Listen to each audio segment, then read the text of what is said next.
Bonjour à toutes et à tous et bienvenue pour cette formation dédiée à la pluie, plus communément appelée dans le jargon technique les eaux de ruissellement.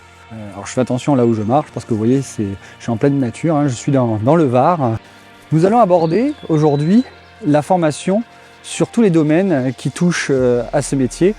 Donc nous nous rendons sur un chantier qui n'a pas encore débuté et je vais vous expliquer un petit peu tout ce qu'il y a à savoir sur la pluie.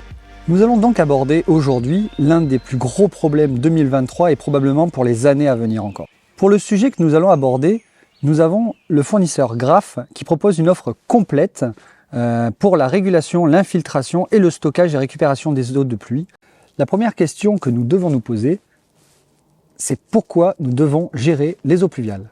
La première raison, c'est la préservation des eaux potables. La deuxième, et pas des moindres, c'est de limiter les inondations. Une petite définition à savoir pour bien comprendre le reste de la vidéo, c'est ce qu'on appelle la nappe phréatique. Alors la nappe phréatique, c'est quoi? Vous voyez là, ça accède à une nappe phréatique.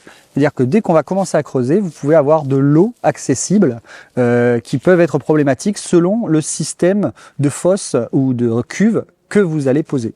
Nous allons aborder maintenant le sujet de l'infiltration des eaux de pluie. Alors, dans 99% des cas, ce sera une préconisation qui sera faite lors de votre permis de construire, par exemple. Toutes les eaux qui ne peuvent pas rentrer dans la terre, donc les toitures, les terrasses, les chemins d'accès, etc., vont être calculées et votre sol va être étudié pour voir sa perméabilité.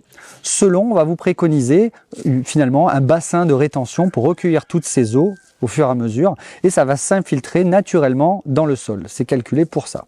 Donc vous comprenez bien le principe, cette eau ne peut absolument pas être récupérée, ce n'est pas son but, c'est juste d'éviter finalement, pour comprendre le principe, les inondations. Pourquoi? Parce que chaque maison a une partie qui est imperméable, si on ne fait pas de bassin de rétention, toutes ces eaux qu'il va y avoir sur une parcelle, une deuxième parcelle, une troisième parcelle, vont faire des inondations.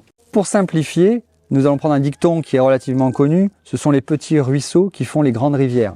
Donc, ces systèmes d'infiltration, pour les petits bassins de rétention de moins de 4 mètres cubes, une solution qui s'appelle les tunnels Graf, que vous allez voir encore une fois à l'écran.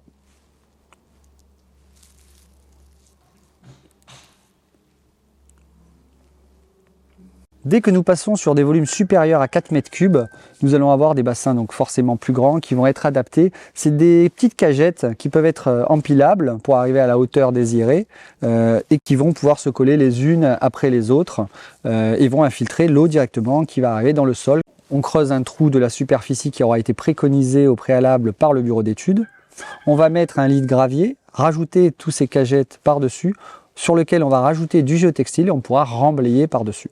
À noter qu'il y a des possibilités que ce devienne carrossable, donc que les voitures puissent rouler dessus selon la hauteur de remblai qu'il y aura à respecter. Alors il est temps pour moi de partir, puisque on a choisi le thème, c'était la pluie, on est en plein dedans. Je tenais à vous remercier tous de votre écoute. Je tenais à remercier également la société Graf qui nous a fourni les vidéos, qui nous a aidés pour pas mal de choses pour la créer. En réalité virtuelle, c'est une première. Et puis je vous dis à très bientôt pour une prochaine formation.